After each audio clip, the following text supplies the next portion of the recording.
할렐루야. 오라 우리가 여호와께 굽혀 경배하자. 그는 우리를 지으시니시여 우리를 기르시는 참 아버지심을 찬양하며 감사함을 드립니다.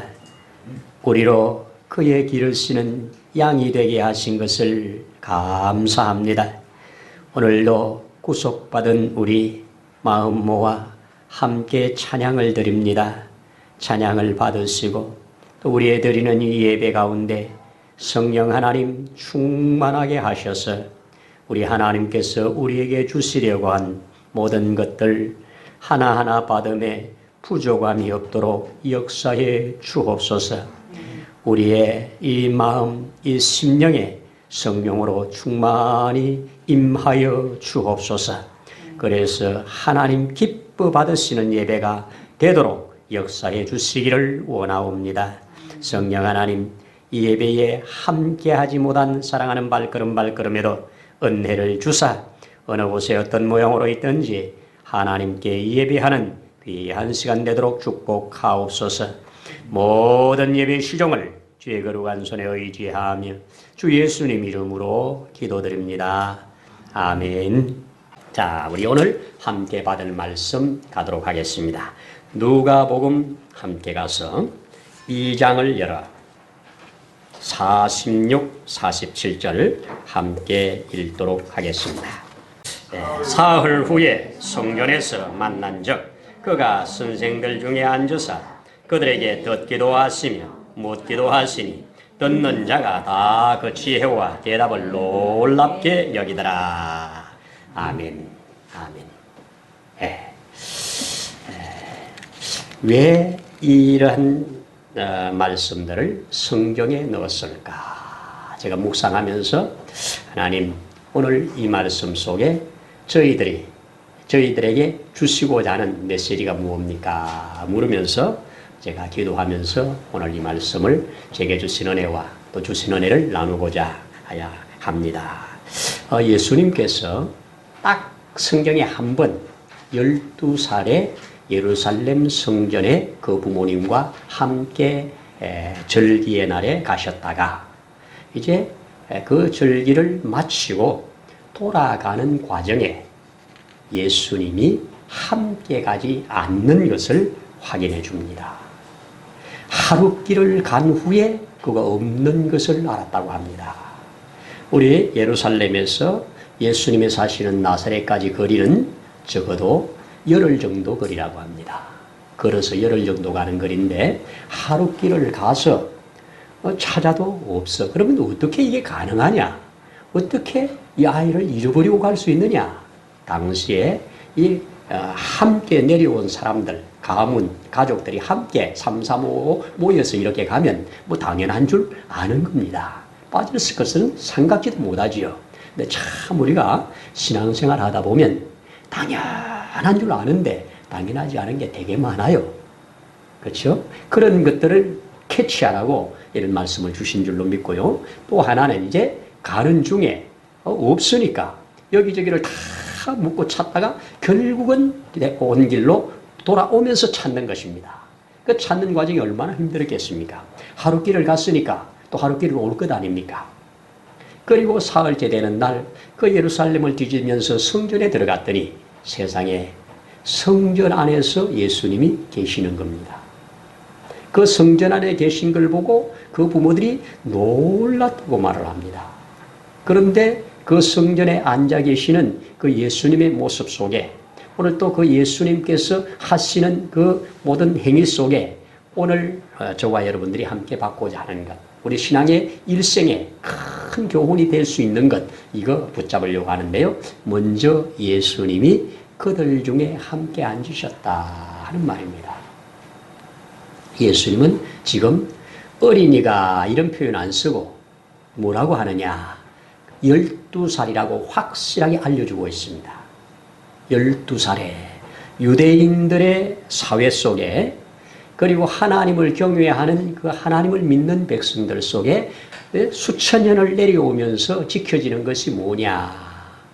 12살이면 남자는 13살이면 성인이 됩니다.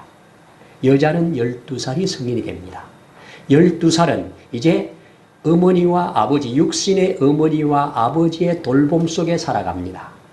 그리고 13살이 되면 이제 율법의 아들, 하나님의 아들이라는 제목이 붙여지면서 그는 이제는 어머니, 아버지가 아닌 독립적으로 하나님을 경외하고 하나님을 섬기면서 또 율법도 읽으면서 또 사람들과 함께 토론도 하면서 필요할 때는 자기에게 주신 은혜를 백성들에게 설교도 할 수 있는 이러한 권한이 주어집니다.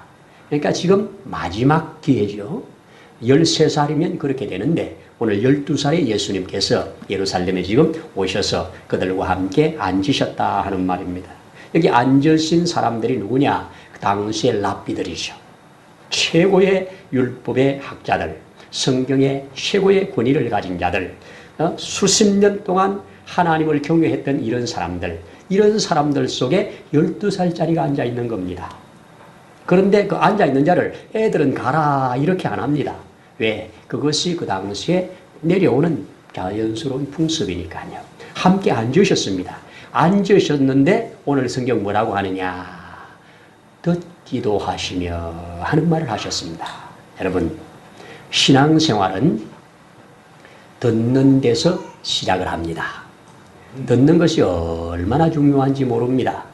잘 들을 때 하나님께서 은혜를 주십니다. 듣는 자는 우리 읽은 말씀에도 듣는 자는 살아나리라 그랬지요. 믿음은 들음에서 나지요. 모든 것을 잘 들으면 축복입니다. 근데 여러분, 이거 정말 놀라운 일입니다. 조금 생각해 보면 예수님은 하나님의 아들이십니다.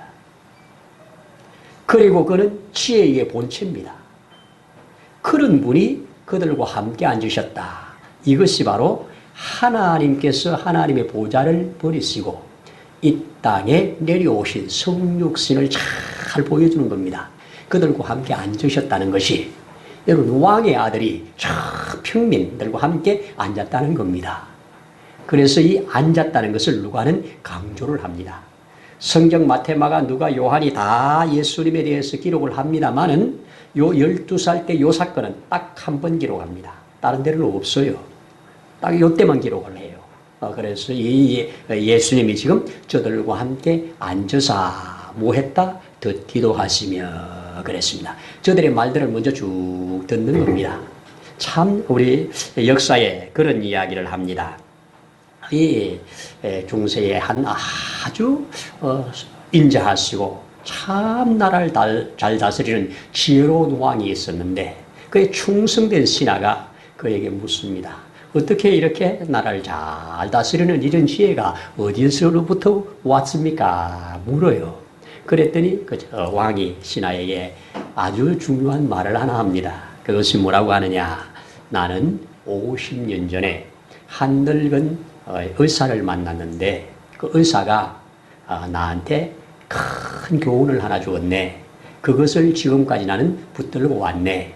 하는 말을 합니다. 도대체 뭔데요? 했더니 그가 어떤 환자가 오더라도 그 환자의 말을 다 듣고 다 마지막까지 전부 다 차분차분히 시간이 얼마 되는지 다 들은 다음 처방전을 쓴답니다. 그러면서 그분이 남긴 말, 내가 이분의 말을 다 듣기 전에 처방전을 쓰면 들은 것만큼만 내가 이 양반이 할 말이 100%인데 70% 들었으면 70%의 처방전밖에 안 나온다는 거예요. 100% 들으면 100% 처방전이 나온다는 거예요. 그래서 혹시 또 다른 데는요, 혹시 또 다른 데는요, 혹시 또 다른 데는요 하면서 계속 들으면서 모든 것을 종합해서 처방전을 내기 때문에 이 의사가 아주 훌륭하게 수많은 병자들을 고쳤다는 겁니다. 그리고 웬만한 사람들은 그 앞에 와서 다 자기 고백을 하면서 그 아픈 것들이 많이 나았다는 거예요. 그런 얘기를 들으면서 나도 그래야지. 그래서 이분은 신하들이 무슨 말을 하든지 더 할 말이 있는가? 또 더 할 말이 있는가? 왜 그런 말을 하는 거지? 하면서 하나하나 물으면서 계속 듣는 데다가 초점을 두고 지금까지 오니 내가 이렇게 평화롭게 왕의 자리에 앉아서 모든 사람들이 나를 존경하고 우러러보는 것 아니겠는가 하면서 자기는 이것을 놓치지 않았다고 말을 합니다. 신앙생활에 참 하는 사람들 주변에 보세요. 말을 많이 하는 것보다 듣는 자들이 신앙생활 잘하는 겁니다.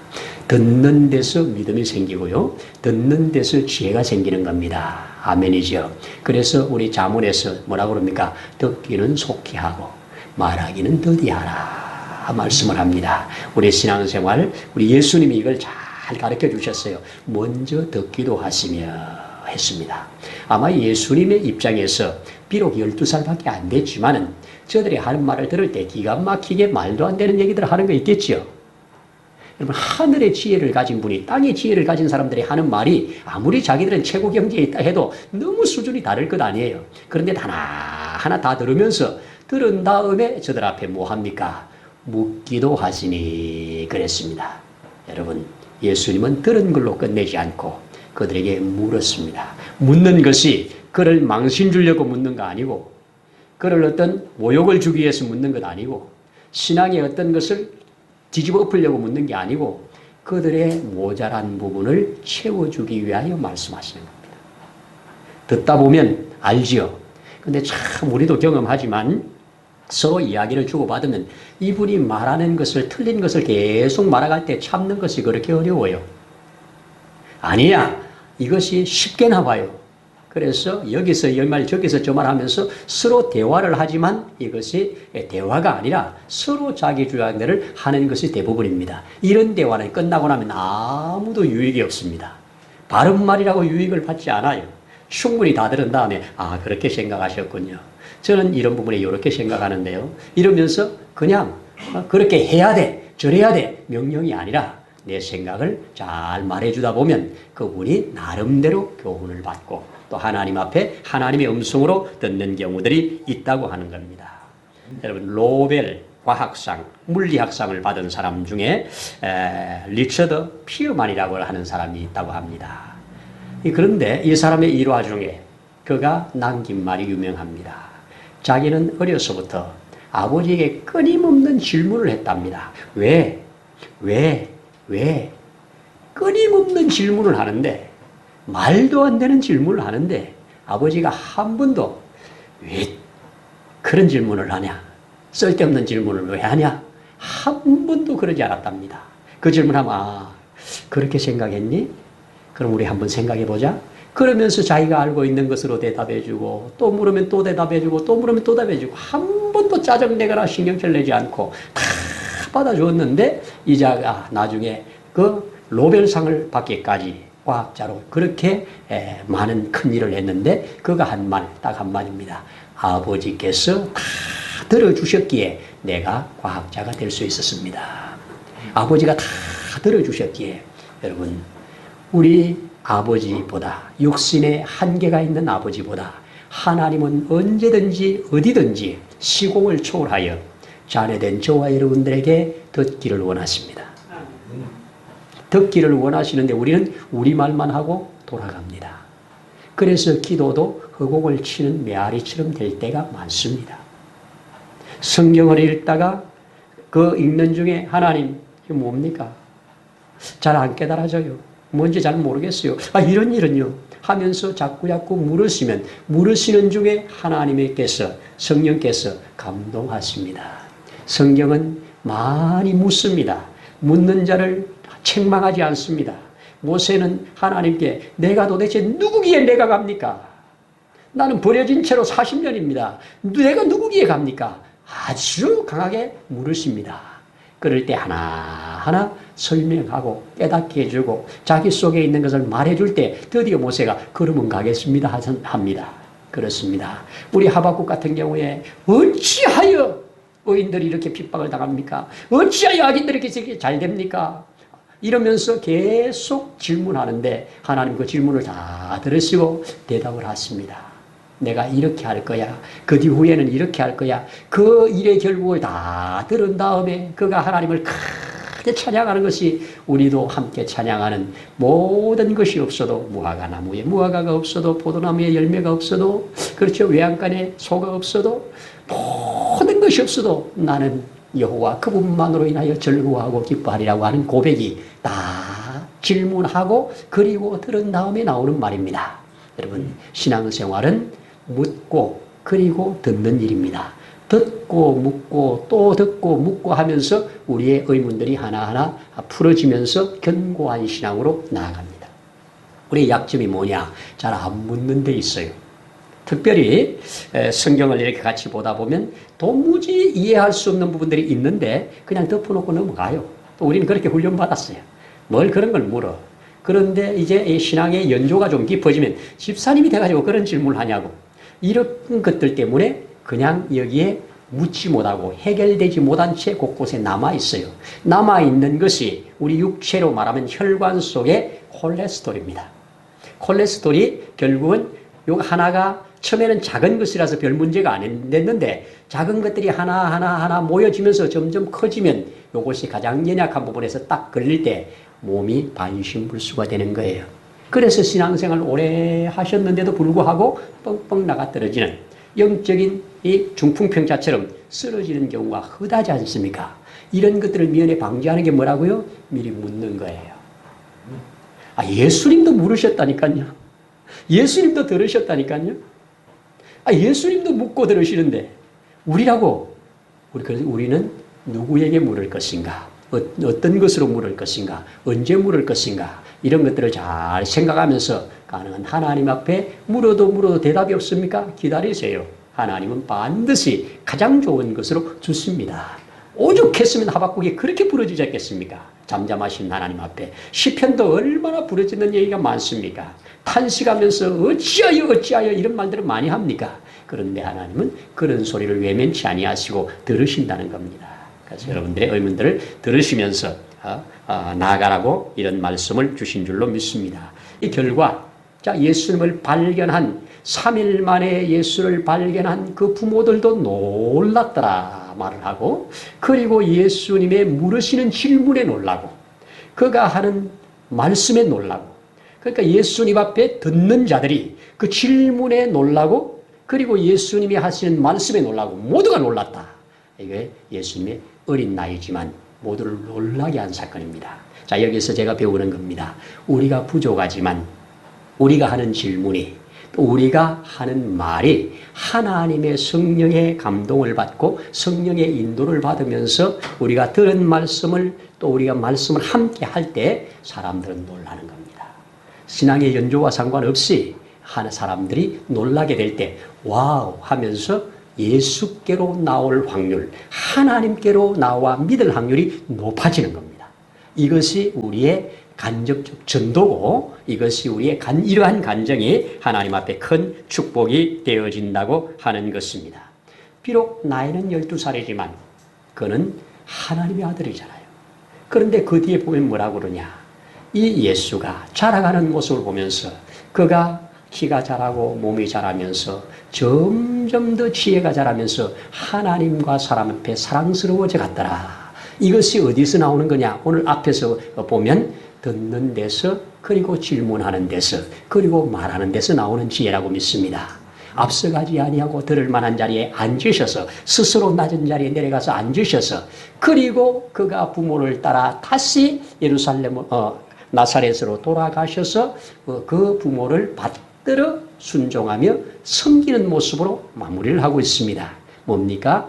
하나님의 놀라운 지혜를 가졌음에도, 그 랍비들이 벌벌 떨게 하는 그런 엄청난 지혜를 가졌음에도 그 자리에서 잊지 아니하고 그 부모들과 함께 있을 자리에 가셔서 그가 그 부모들을 받들어 섬기면서의 삶을 보여주십니다. 이게 뭡니까? 하나님의 은혜를 풍성하게 받았고 남이 그렇게 갖지 못한 것을 많이 가졌어도 나의 일상 삶으로 돌아갔을 때 그곳에서 섬기는 삶, 이것이 예수님이 그 12살에 보여주셨던 참 귀한 진리라고, 참 귀한 말씀이기 때문에 들었습니다. 자, 오늘 말씀을 한번 정리해 보십시다. 앉을 자리에 제대로 앉아라. 아무데나 앉으면 안 되지요. 자, 들을 자리에서 제대로 들으라. 그리고 우리는 말할 자리에서, 질문할 자리에서 질문하고 듣는 일에 잘하자. 우리는 어디에 귀를 기울여요? 성경에, 하나님의 말씀에. 우리는 무엇으로 질문해요? 기도하면서 말씀으로 또 기도하는 거지요. 우리는 무엇으로 또 저들에게 말하기도 해요. 하나님의 말씀으로 하는 거지요. 그래서 말씀의 중심으로 살아가다 보면 하나님께서 다양한 방법으로 말씀이 실상이 되게 함으로 높여지는 겁니다. 내가 말씀을 했는데 그 말씀이 이루어지는 것 때문에 하나님이 그것 때문에 우리를 존재하게 해주는 겁니다. 그래서 예수님이 바로 이 샘플을 잘 보여주셨습니다. 우리의 신앙생활 전반이 하나님 앞에 잘 듣는 일이요. 또 듣고만 끝나는 것이 아니고 그 들은 것을 가지고 살아내는 겁니다. 자, 여기서 또 한 가지 제가 말씀드리는 것은 자, 지금까지 이 마리아와 요셉의 아들로 여기까지 왔습니다. 근데 요 순간 내가 아버지의 집에 있어야 될 줄을 모르셨나이까? 요 말이 뭡니까? 이제는 나는 당신들의 아들이었지만 이제는 하나님의 아들로 출발합니다. 자기 선언입니다. 자기 선언입니다. 요게 13살이 되면 이제 그렇게 공적으로 나가는데 지금 예수님은 한 걸음 앞서서 처음으로 이 지구촌에서 처음으로 하나님을 아버지라고 인정하고 부른 것이 요게 처음입니다. 내가 내 아버지 집에 있어야 될 줄을 모르셨나이까? 참 아이러니하게도 요 말씀 후에 요셉이 한 번도 등장을 하지 않습니다. 요셉이 왜 한 번도 성경에 등장을 안 시켰을까? 바로 돌아가지는 않으셨을 텐데 한 번도 등장을 안 시킵니다. 왜? 이제는 출생의 비밀이 확실해졌습니다. 내 아들이 아니라 하나님의 아들이구나. 내 아들이 아니라 하나님의 아들이구나. 여러분, 우리는 이런 정체성들을 잘 가질 때 우리가 하나님의 사람으로서 하나님 사람답게 살아갈 수가 있는 겁니다. 예수님은 자기 정체성을 분명하게 했습니다. 어찌하여 나를 찾았습니까? 내가 내 아버지 집 지금 여기에 있어야 될 줄 몰랐습니까? 이것이 바로 그들은 몰랐지요. 근데 지금 이 순간 이제 알아진 겁니다. 그래서 마리아는 그 말을 간직하였더라. 이렇게 기록해주고 있습니다. 자, 오늘 우리는 듣기도 하시며 또 묻기도 하시며 또 말씀도 하시는 것, 이것이 모두를 놀라게 하는 이런 사건이 바로 거기에 있는 사람들로 하여금 다시 예수를 보는 새로운 눈들이 열려지게 되고 또 예수도 자신을 확실하게 한 발짝 더 하나님의 아들로 드러내는 이런 역사를 보면서 이런 성경을 누가가 저 유대인도 아닌 이방인이 하나님 앞에 이렇게 성령의 충만함을 받아서 하나하나 기록해 준 이 사건이 저에게도 또 여러분에게도 이런 은혜가 되는 것이 얼마나 감사한가. 신앙생활의 핵심 과정은 바로 잘 앉아서 듣는 데서 시작한다. 듣고 묻는 데서 잘한다. 물은 것에 대답을 들을 때 더 분명해진다. 이 과정을 우리에게 허락하셨으니 이 과정 속에 우리도 아멘 하면서 우리의 신앙생활이 하나님 앞에 사람들 앞에 점점 사랑스러워지고 점점 복되지는 이런 은혜가 있기를 소원하고 축원합니다. 아멘입니다. 기도드립니다. 할렐루야. 감사합니다. 하늘 보좌를 버리시고 이 땅까지 친히 내려오셔서 우리 사람들과 함께 앉으시고 또 저들에게 묻기도 하시며 또 저들의 말을 듣기도 하시며 또 그들에게 말씀을 하심으로 인하여 많은 사람들이 놀라게 되는 역사, 이 놀람의 역사는 이제 예수님의 공생에 의해서 더 확실하게 분명하게 드러나게 되고 오늘날까지도 수많은 사람들이 그 예수를 바라보면서 놀라워 하나님께로 돌아오는 이 역사들을 봅니다. 우리도 그 가운데 있게 하신 것을 감사합니다. 우리의 모든 범사에 주님을 인정하는 일에 또 주님을 믿고 따라가는 일에 또 주님 앞에 기도하며 묻는 일에 점점 깊이와 넓이가 더해져 가도록 축복하옵소서. 오늘도 주신 은혜를 감사드리면서 주 예수님 이름으로 기도드립니다.